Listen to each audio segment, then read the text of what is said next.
সুপ্রিয় শিক্ষার্থীবৃন্দ, আশা করি তোমরা সকলে ভালো আছো এবং সুস্থ আছো। তো আজকে আমাদের ধারাবাহিক আলোচনার নতুন পর্ব শুরু হচ্ছে, সরল রেখা অধ্যায় 3.2। তো দেখো, আমাদের আজকে মূল আলোচ্য বিষয় এবং এই অধ্যায়ের মূল আলোচ্য বিষয়গুলো হচ্ছে অন্তর্বিভক্ত এবং বহির্বিভক্ত, এবং আমরা কিছু উদাহরণ দেব। তো রেখা বিভক্তকারী বিন্দুর স্থানাঙ্ক আমাদেরকে বের করতে হবে, ঠিক আছে? এটা অন্তস্থভাবে বিভক্ত করতে পারে, বহিস্থভাবেও বিভক্ত করতে পারে। তো যেমন দেখো, এই যে এবি একটি রেখা, এবি একটি রেখা, তো এই রেখা বিভিন্নভাবে আমরা বিভক্ত করতে পারি। একটা হচ্ছে এটাকে সমান দুই ভাগে ভাগ করতে পারি, এটা একটা বিভক্ত। আবার এমনভাবে ভাগ করতে পারি যে এদিকে দ্বিগুণ এদিকে এক গুণ, মানে 1:2 অনুপাতে 1:2 অনুপাতে বিভক্ত করতে পারি। মানে এদিকের দৈর্ঘ্য যদি হয় 2, এদিকের দৈর্ঘ্য হবে 4, মানে তার দ্বিগুণ। এভাবে আমরা বিভক্ত করতে পারি। আবার এদিকের দৈর্ঘ্য যদি হয় 2, এদিকের দৈর্ঘ্য হবে 1, এদিকের দৈর্ঘ্য যদি হয় 10, এদিকের দৈর্ঘ্য হবে 5, ঠিক আছে, মানে অর্ধেক। এভাবে আমরা বিভক্ত করতে পারি। আবার বিভিন্নভাবে বিভক্ত করা যায়, 4:1 অনুপাতে বিভক্ত, মানে একটা অংশ হচ্ছে অপর অংশের 4 গুণ, ঠিক আছে। মানে একটা রেখাকে আমরা ভাঙলাম বা কাটলাম, বা একটা লাঠিকে আমরা যদি ভাঙি, ঠিক আছে, আমরা কি করি যে এটাকে বিভিন্নভাবে ভাঙার চেষ্টা করি আমাদের কাজ অনুযায়ী। বা বিভিন্ন জায়গায় যে বাড়িঘর মেরামত করার সময় কাঠমিস্ত্রি, তারপরে হচ্ছে রাজমিস্ত্রি, তারপরে হচ্ছে এই কি বলে যারা কামার যারা, এরা কিন্তু এদের প্রয়োজন অনুযায়ী বিভিন্ন অংশ কেটে কেটে বিভিন্ন কিছু তৈরি করে থাকে। তো কত অংশ কতটুকু অনুপাতে আমাদের কর্তন করতে হবে আমাদের কাজের সুবিধার জন্য, এইটার আলোচনায় কিন্তু আমাদের এখানে মূলত স্থান পেয়েছে। তো প্রথমে দেখো, আমরা দেখব অন্তর্বিভক্ত। বিভক্তকরণ বিন্দুর অন্তর্বিভক্তের স্থানাঙ্ক কিভাবে বের করতে হয়। দেখো, অন্তর্বিভক্ত,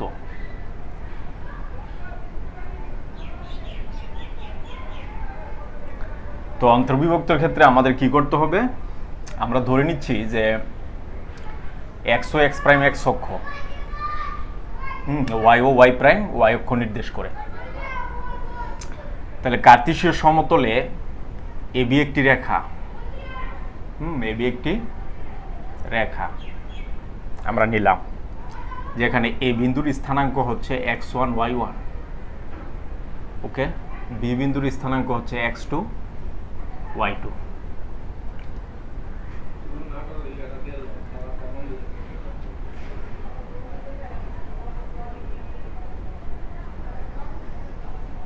তাইলে আমরা কি করলাম, দেখো, এ থেকে এক্স অক্ষের উপর আমরা এ এর লম্ব টানি, বি থেকে এক্স অক্ষের উপর আমরা বি এম লম্ব টানি, এবং এ থেকে বি এম এর উপর আমরা এ এন লম্ব টানি। তাহলে এবি রেখাকে আমাদেরকে বিভক্ত করতে হবে, ঠিক আছে, ওকে। এবি রেখাকে আমরা ধরে নিচ্ছি যে সি বিন্দুতে আমরা m:n অনুপাতে বিভক্ত করব, ওকে। সি বিন্দুতে m:n অনুপাতে অন্তর্বিভক্ত। তাহলে সি থেকে আবার আমরা কি করি, লম্ব টানি, সরি এটা আমাদের লাগবে না। তাহলে এ থেকে, এই যে সি থেকে আমরা কি টানি, লম্ব টানি সিএন। এ থেকে আবার সিএন এর উপর আমরা লম্ব টানি এ আর, এবং সি থেকে বিএম এর উপর লম্ব টানি সিএস, ওকে। এটা হচ্ছে আমাদের কাজ। তাহলে আমাদের কাজ কি, এ একটা বিন্দু দেওয়া আছে, বি একটা বিন্দু দেওয়া আছে, এ এবং বি বিন্দুর সংযোজক সরল রেখা হচ্ছে এবি। এই এবিকে সি বিন্দু আমরা ধরে নিচ্ছি m:n অনুপাতে বিভক্ত করে। তাহলে সি বিন্দুর স্থানাঙ্ক আমাদেরকে বের করতে হবে। তো দেখো, আমরা প্রয়োজনের সুবিধার জন্য কি করছি, এ থেকে এক্স অক্ষের উপর এ এর লম্ব টানছি, বি থেকে এক্স অক্ষের উপর বি এম লম্ব টানছি, সি থেকে এক্স অক্ষের উপর সিএন লম্ব টানছি। আবার এ থেকে সিএন এর উপর এ আর লম্ব টানি, সি থেকে বিএম এর উপর সিএস লম্ব টানি। ওকে, তাহলে চিন্তা করো এই দুইটা ত্রিভুজের মধ্যে এখানে যে দুইটা ত্রিভুজ উৎপন্ন হয়েছে, একটা এসিআর আর একটা ত্রিভুজ হচ্ছে সিএসবি। এই ত্রিভুজ দ্বয়ের মধ্যে কোণ এআরসি ইকুয়াল টু কোণ সিএসবি। ওকে, আবার দেখো এই যে এই সিএস রেখা এবং এআর রেখা পরস্পর সমান্তরাল এবং বিএ তাদের ছেদক, তাহলে এই কোণ কিন্তু এই কোণের সমান। তাহলে মানে আমরা বলতে পারি সি এ আর কোণ ইকুয়াল টু বিসিএস কোণ, দুইটা সমান। আবার দেখো এই যে এইটা আবার এটা বিএম রেখা সিএন রেখার সমান্তরাল, বিসি তাদের ছেদক। ওকে, তাহলে এই কোণ এই কোণের সমান। তাহলে আমরা বলতে পারি এসি আর কোণ ইকুয়াল টু সিবিএম কোণ। ওকে, তার মানে আমরা দেখতে পেলাম এসিআর এবং সিবিএস দুটি সদৃশকোণী ত্রিভুজ। তাহলে দুইটা ত্রিভুজ যদি সদৃশকোণী হয় তাহলে তাদের অনুরূপ বাহুগুলোর অনুপাত সমান। তাহলে আমরা পাইলাম কি ত্রিভুজ এসিআর ও ত্রিভুজ সিএসবি সদৃশকোণী। ওকে, সদৃশকোণী, তাহলে অনুরূপ বাহুগুলোর অনুপাত সমান। তাহলে আমরা কি পাই এ আর, দেখো এই বাহুর অনুরূপ বাহু এই বাহু, এই বাহুর অনুরূপ বাহু এই বাহু, এই বাহুর অনুরূপ বাহু এই বাহু, এগুলি কিন্তু পরস্পর সমান। তাহলে আমরা পাই A R by CS equal C R by BS equal AC by BC. Okay, AC by BC equal, দেখো আমরা কিন্তু ধরেই নিছি সি বিন্দু এ বি কে এম ইস টু এন অনুপাতে বিভক্ত করে, তার মানে AC by BC equals to M by N. Okay, এটা আমরা পাই। এখন দেখো এখান থেকে আমরা কি পাই A R by CS equal to M by N, মানে প্রত্যেকেই তো এম বাই এন এর সমান। তাহলে এইটা এম বাই এন এর সমান, এইটা এম বাই এন এর সমান, এইটাও এম বাই এন এর সমান। তাহলে এখান থেকে আমরা লিখতে পারি A R by CS equal M by N. তাহলে এখন আমাদেরকে দেখতে হবে এ আর সমান কত। তো দেখো এই যে এ আর সমান কিন্তু এলএন। ওকে, এলএন, তাহলে আমরা কি লিখতে পারি এ আর এর পরিবর্তে লিখতে পারি এলএন।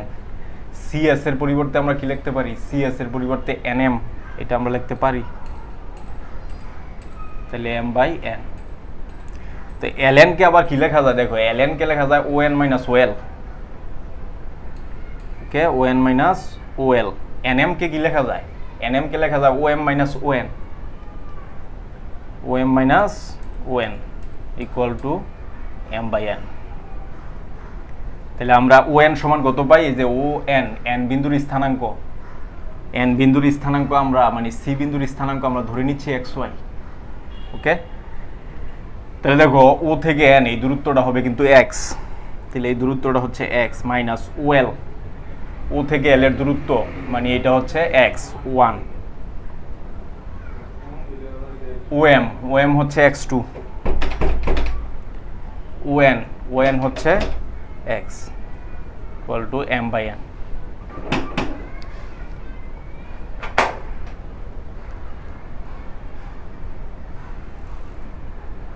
তাহলে এখান থেকে আমরা কি পাই,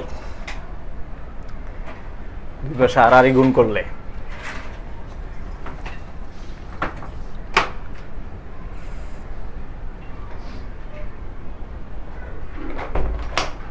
দুই পাশে যদি আর আর গুণ করি তাহলে আমাদের আসবে M x two,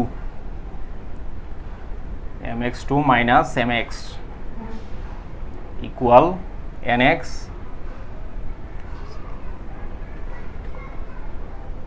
N X minus N x one.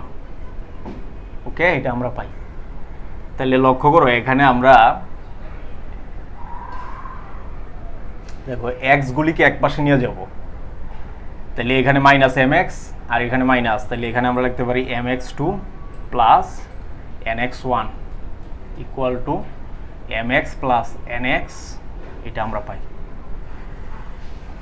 তাহলে ফাইনালি আমাদের কি আসবে সেটা হচ্ছে এখানে হচ্ছে M x two plus N x one, এখানে যদি আমরা এক্স কমন নেই থাকবে এম প্লাস এন। ওকে, এটা আসে। তাহলে আমরা এই পাশে নিয়ে আসি এক্স এম প্লাস এন, এখানে হচ্ছে M x two N x one. Okay, তাহলে এক্স ইকুয়ালস টু কি আসবে, M x two plus N x one divide by M plus N. Okay, এটা আসে। তাহলে X equal to M x two plus N x one divide by M plus N. তাহলে C বিন্দুর X স্থানাঙ্ক আমরা পেয়ে গেলাম। তো এখানে একটা জিনিস দেখার বিষয়, সেটা হচ্ছে এই যে দেখো এ বি রেখাকে সি বিন্দু এম ইস টু এন অনুপাতে বিভক্ত করছে। তাহলে সি বিন্দুর এক্স স্থানাঙ্ক আসছে এই যে এইটা। তার মানে দেখো এই যে এম কিন্তু গেছে এক্স টু এর সাথে, আর এন কিন্তু আসছে এক্স ওয়ানের সাথে। তার মানে বিন্দুটা যে অনুপাতে বিভক্ত করবে ওই বিন্দুর স্থানাঙ্ক বের করতে গেলে তাদের বিপরীত, মানে বিপরীতভাবে কিন্তু গুণ হবে।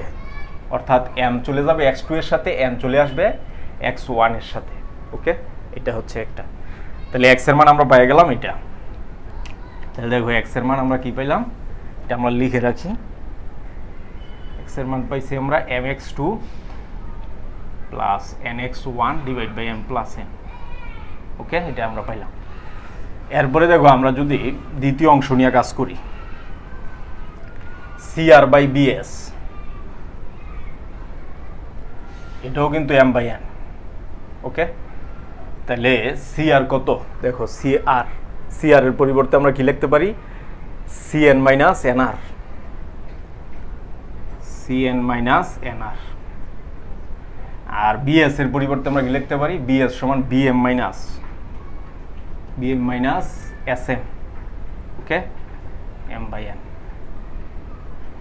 ফাইনালি আমরা কি পাই, দেখো ফাইনালি হচ্ছে সি এন কত, দেখো সি এন হচ্ছে Y, C N Y minus C N R, N R সমান হচ্ছে এল, এল সমান হচ্ছে ওয়াই ওয়ান। তাহলে এখানে ওয়াই ওয়ান। বিএম কত, দেখো বিএম হচ্ছে Y two minus S M, S M সমান হচ্ছে সি এন, এটা হচ্ছে Y equal to M by N. Okay, এটা আমরা পাই। তাহলে ফাইনালি আমরা যে আর গুণ করে দিই তাহলে হবে এম ওয়াই টু, বা এইভাবে যদি গুণ করি N Y minus N Y one equal M Y two minus M Y. Okay, এটা আমরা পাই। তাহলে এখান থেকে আমরা ফাইনালি কি সিদ্ধান্তে আসতে পারি, দেখো সেটা হচ্ছে এই যে এম ওয়াই এই পাশে যদি আমরা নিয়ে আসি তাহলে হবে m y plus N y equal M Y two plus N Y one, এটা আমরা পাই। তাহলে এখান থেকে ওয়াই কমন নিলে থাকে M plus N equal to M Y two plus N Y one. Okay, তাহলে ওয়াই ইকুয়াল টু কিন্তু finally আসবে আমাদের M Y two plus N Y one divide by M plus N. Okay, এটা আমরা পাইলাম। তাহলে এক্স এর মান পাইলাম M x two plus N x one, আর ওয়াই এর মান এটা পাইছি। তাহলে ওয়াই এর বেলায় কিন্তু ঠিক, মানে ওয়াই স্থানাঙ্ক যখন আমরা বের করব, দেখো এই যে এম যাবে ওয়াই টু এর সাথে আর এন আসবে ওয়াই ওয়ান এর সাথে, মানে বিপরীত ক্রমে যাবে। তো এটাই কিন্তু হচ্ছে বিভক্তিকরণ বিন্দুর স্থানাঙ্ক। তাহলে স্থানাঙ্ক আমরা কি পাইলাম, দেখো স্থানাঙ্ক আমরা পাইলাম এক্স কমা ওয়াই ইকুয়াল, এখানে হচ্ছে M x two N x one divide by M plus N, এখানে হচ্ছে m Y two plus N Y one divide by M plus n, এই যে এটা। ওকে, এটাই কিন্তু আমাদের বিভক্তিকরণ বিন্দুর স্থানাঙ্ক। ঠিক আছে, ওকে, এটা আমরা পাইলাম। তো সিমিলারলি আমরা যদি বহির্বিভক্তর ক্ষেত্রে দেখি, বহির্বিভক্তর ক্ষেত্রে এটা কিন্তু আমরা অন্তর্বিভক্তের ক্ষেত্রে দেখলাম যে এ বি দুইটা বিন্দু, এদের সংযোজক সরলরেখা যদি এ বি হয়, এদের মধ্যবিন্দু সি, এই সি বিন্দু এই এ বিকে এম ইস টু এন অনুপাতে অন্তর্বিভক্ত করলে ওই অন্তর্বিভক্ত মানে বিভক্তকরণ বিন্দু সি এর স্থানাঙ্ক হয় M x two plus N x one divide by M plus N, M Y two plus N Y one divide by M N. Okay, এটা আমরা দেখলাম। তো সিমিলারলি আমরা দেখবো এখন বহির্বিভক্তের ক্ষেত্রে।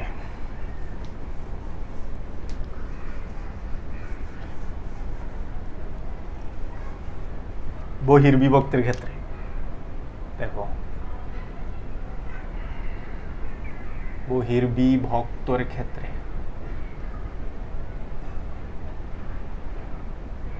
বহির্বিভক্তের ক্ষেত্রে কি হবে দেখো,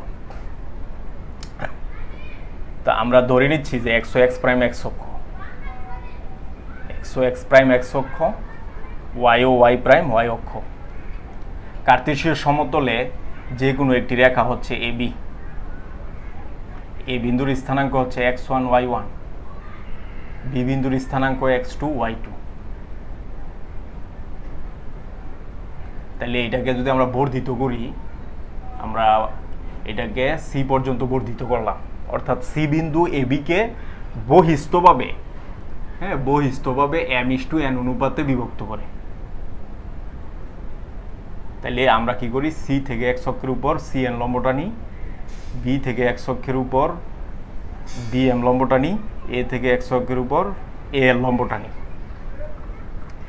তাহলে বিভক্ত কোন বিন্দুতে বিভক্ত হয়েছে, সি বিন্দুতে বহির্বিভক্ত। তাহলে এ থেকে cn এর উপর লম্ব টানলাম আমরা ar, বি থেকে এটার উপর লম্ব টানলাম bs।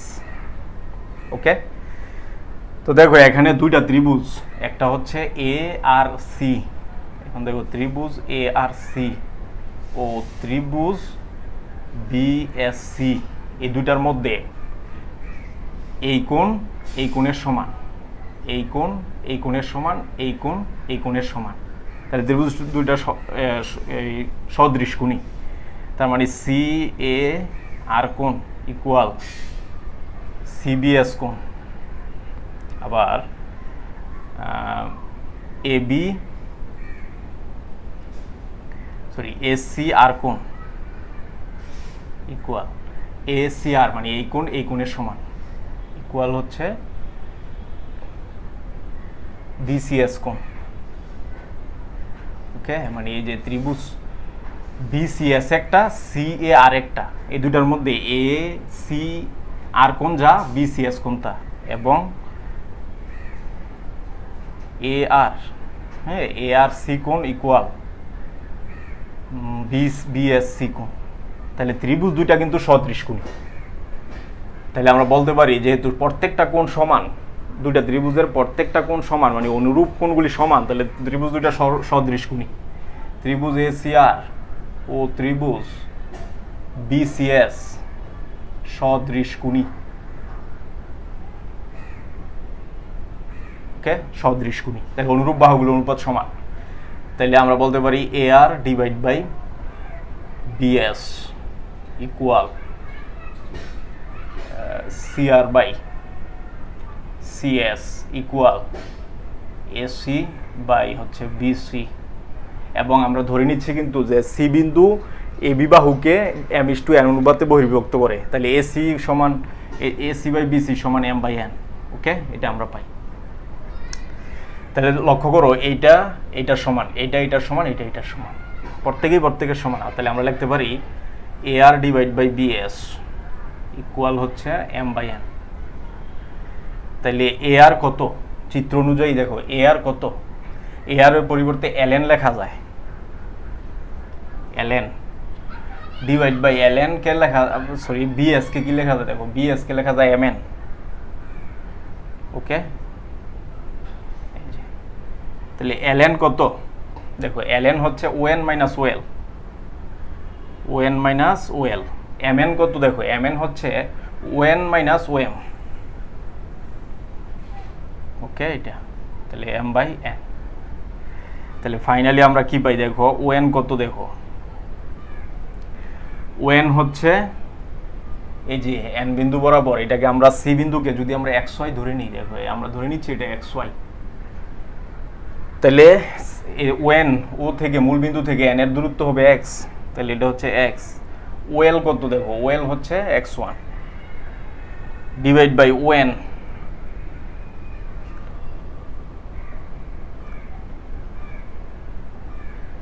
ওএন হচ্ছে x মাইনাস ওএম হচ্ছে x2 equal m/n।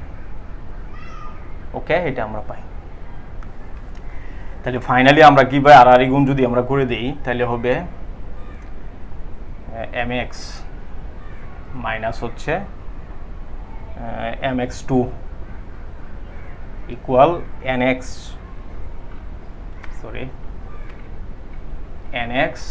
Minus nx1। ওকে, এটা আমরা পাই। তাহলে দুই পাশ থেকে আমরা যদি এই যে x গুলিকে এক পাশে নিয়ে আসি, তাহলে mx minus nx equal mx2 minus nx1, এটা আমরা পাই। ওকে, তাহলে ফাইনালি আমাদের কি আসবে, দুইটার মধ্যে m কমন, nx কমন, তাহলে থাকে m minus nx mx2 minus nx1। অতএব x ইকুয়ালস টু আমরা কি পাই, mx2 minus nx1 divide by m minus n। Okay, এটা আমরা পাই mx2 minus nx1 divide by m minus n। তাহলে x এর মান আমরা পেয়ে গেছি, বিভক্তিকরণ বিন্দুর x এর মান পেয়ে গেছি। তাহলে দেখো অন্তর্বিভক্তের ক্ষেত্রে এখানে ছিল কিন্তু মাইনাস প্লাস, বহির্বিভক্তের ক্ষেত্রে এখানে হচ্ছে প্লাস মাইনাস। তাহলে x এর মান পেয়ে গেছি, বিভক্তকরণ বিন্দুর এই c বিন্দুর x স্থানাঙ্ক আমরা কিন্তু পেয়ে গেছি। তাহলে x স্থানাঙ্কটা আমরা কি পাইলাম, x equals to mx2 minus nx1 divide by m minus n। Okay, এটা আমরা পাইলাম। তার মানে দেখো এই যে এই পাশে কিন্তু m, এই পাশে m, এই বিন্দুটাকে যদি আমরা এখানে ধরি এই যে অনুপাতটাকে, তাহলে m কিন্তু গেছে x2 এর সাথে, n আসছে x1 এর সাথে। তাহলে অনুপাতের মানগুলি বিপরীত ক্রমে গিয়া গুণ হবে। আর বহির্বিভক্তের ক্ষেত্রে এখানে মাইনাস ডিভাইড বাই যে m মাইনাস n, ঠিক আছে, মাইনাস হবে। সিমিলারলি আমরা কিন্তু এই যে CR বাই CS নিয়ে যদি কাজ করি, ওকে, CR বাই CS এটাও কিন্তু m বাই n। তো CR কে কি লেখা যায়, দেখো চিত্র থেকে CR, এই যে CR এর পরিবর্তে লেখা যায় CN minus RN, CN minus RN। আর CS কে কি লেখা যায়, দেখো এই যে CS কে লেখা যায় CN minus SN। Okay, CN minus SN equal m by n, এটা আমরা পাই। তো CN কত, চিত্র অনুযায়ী CN কিন্তু হবে y, তাহলে এখানে হচ্ছে y মাইনাস RN কত, দেখো RN হচ্ছে এই যে RN যা AL তা, এখানে হবে মাইনাস y1। তারপরে CN কত, দেখো এই যে CN হচ্ছে y, তাহলে এখানে আবার y মাইনাস SN, তাহলে এই যে SN সমান হচ্ছে BM হচ্ছে y2 equal m by n, এই যে এটা আমরা পাই। ওকে, তাহলে দেখো এখান থেকে আমরা যদি ক্যালকুলেশন করি কি আসবে, সেটা হচ্ছে আর যদি আমরা গুণ করি তাহলে আসবে my minus my2 equal ny minus ny1। ওকে, এটা আমরা পাই। তাহলে ফাইনালি কি আসবে, দেখো এখানে হচ্ছে my minus ny equal my2 minus ny1। তাহলে আমরা যদি এখান থেকে y কমন নেই, থাকবে m মাইনাস n, তাহলে এখানে হচ্ছে my2 মাইনাস ny1। ওকে, এটা আমরা পাই। তাহলে y ইকুয়াল আমরা কি পাবো, my2 minus ny1 divide by m minus n। Okay, এটা আমরা পাই। তাহলে y স্থানাঙ্ক পেয়ে গেছি, y পাইছি আমরা কত, my2 minus ny1 divide by m minus n। এই হচ্ছে বিভক্তিকরণ বিন্দুর বহির্বিভক্তের স্থানাঙ্ক আর অন্তর্বিভক্তের স্থানাঙ্ক।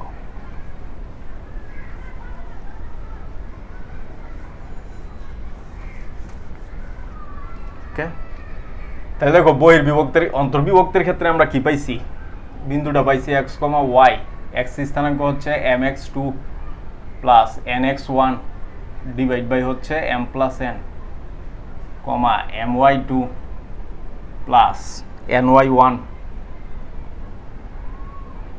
Divide by m plus n। Okay, এটা আমরা পাই। তারপরে এখানে x, y mx2 minus nx1 divide by হচ্ছে m মাইনাস n, এখানে হচ্ছে my2 minus ny1 divide by m minus n। Okay, এটা আমরা পাই।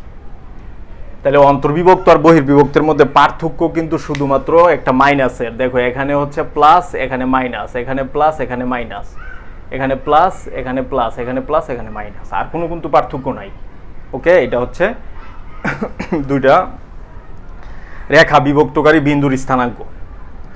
তাহলে আমরা এখন যদি এক্সাম্পল দেখি, দেখো কি হবে এক্সাম্পল। তো দেখো আমরা ধরে নিচ্ছি একটা এ বি একটা রেখা, এ বিন্দুর স্থানাঙ্ক হচ্ছে 1 2, বি বিন্দুর স্থানাঙ্ক হচ্ছে 3 2। এই সি বিন্দু এ বি রেখাকে সি বিন্দু 2:1 অনুপাতে অন্তর্বিভক্ত করে, তাহলে সি বিন্দুর স্থানাঙ্ক বের করতে হবে।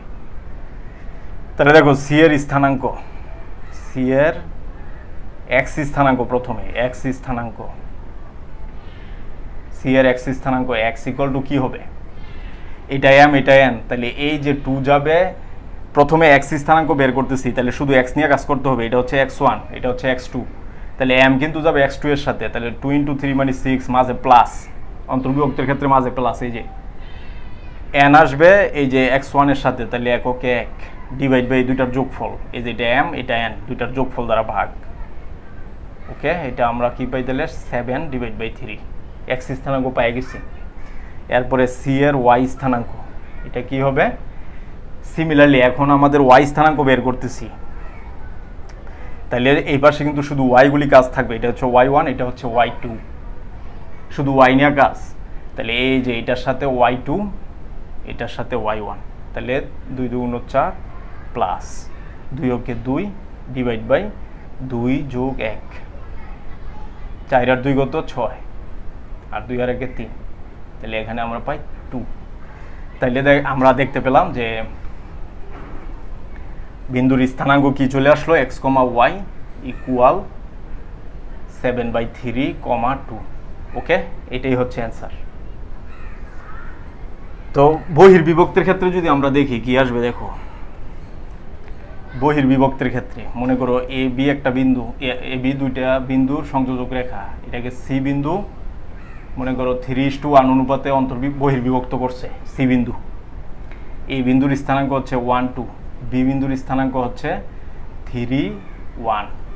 তাহলে সি বিন্দুর স্থানাঙ্ক বের করতে হবে। তাহলে সি এর এক্স স্থানাঙ্ক, ওকে, সি এর এক্স স্থানাঙ্ক এক্স ইকুয়াল টু কি হবে, এটা কিন্তু x1, এটা হচ্ছে x2, প্রথমে শুধু x নিয়ে কাজ, x1 x2 নিয়ে কাজ। এই যে 3 যাবে 3 এর সাথে, 3 3 9, মাঝে মাইনাস, বহির্বিভক্তের ক্ষেত্রে মাঝে মাইনাস। এটা n যাবে x1 এর সাথে, তাহলে এককে 1 ডিভাইড বাই এই যে এই দুইটার বিয়োগফল, তাহলে এখানে আসে 2, এখানে 8, তাহলে আমরা কিন্তু পাই গেছি 4। সিমিলারলি সি এর ওয়াই স্থানাঙ্ক, ওয়াই ইকুয়াল কি হবে, দেখো ওয়াই ইকুয়াল হবে এখন শুধু ওয়াই নিয়ে কাজ, এটা y1, এটা হচ্ছে y2, 3 এর সাথে আসবে হচ্ছে y2, তাহলে 3 ওকে 3 মাইনাস 1 এর সাথে আসবে এই যে 2, তাহলে 2 ওকে 2 ডিভাইড বাই 3 - 1, তাহলে 3 থেকে 2 গেলে থাকে 1, নিচে হচ্ছে 2, এটা হচ্ছে। তাহলে আমাদের x, y এই বিন্দুর স্থানাঙ্ক কি হবে, সেটা হচ্ছে 4,5, 4,5। ওকে, এটাই আমাদের অ্যান্সার। তো আশা করি এইভাবে তোমরা সবগুলি বের করতে পারবে। এরপরে আমরা দেখাবো। এরপরে দেখো ত্রিভুজের ভর কেন্দ্র স্থানাঙ্ক, আমরা এই স্থানাঙ্ক ব্যবস্থা কাজে লাগিয়ে ত্রিভুজের ভর কেন্দ্র বের করতে পারি। ত্রিভুজের ভর কেন্দ্র,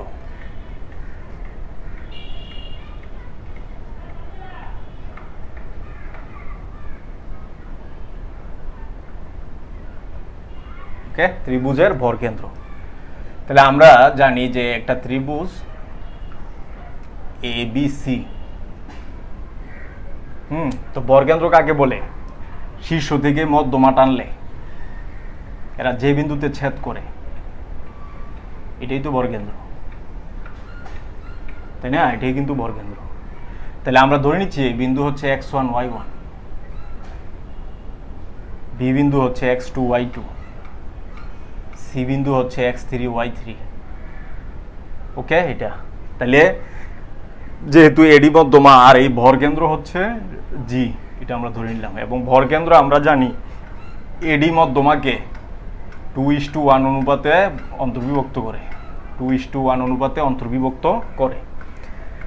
তাহলে দেখো এই যে ডি কিন্তু বিসি এর মধ্যবিন্দু, তাহলে ডি এর স্থানাঙ্ক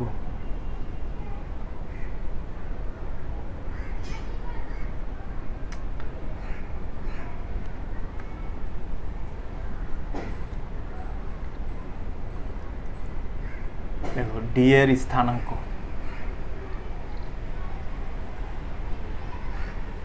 ডি এর স্থানাঙ্কটা কি হবে? যেহেতু ডি মধ্যবিন্দু, তাহলে এটা কিন্তু 1:1 অনুপাতে বিভক্ত করে। ডি যেহেতু মধ্যবিন্দু, বি এবং সি কে 1:1 অনুপাতে অন্তর্বিভক্ত করে, তাহলে এম এর মান 1, এন এর মান 1, তাহলে এটা যাবে এটার সাথে, তার মানে x3 প্লাস এই 1 আসবে x2 এর সাথে, তাহলে x2 ডিভাইড বাই 1 যোগ 1 2। আবার দেখো ওয়াই স্থানাঙ্ক যদি বের করি, এটা যাবে y3 এর সাথে, তাহলে এখানে y3, এখানে y2 ডিভাইড বাই 2, এই যে এটা ডি বিন্দু পেয়ে গেলাম। তাহলে ডি বিন্দু কত পাইলাম? x2 plus x3 divide by 2, এখানে y1 plus y2 y2 plus y3 divide by 2। তাহলে এডি এই যে জি বিন্দু, জি কমা এডি কে 2:1 অনুপাতে অন্তর্বিভক্ত করে।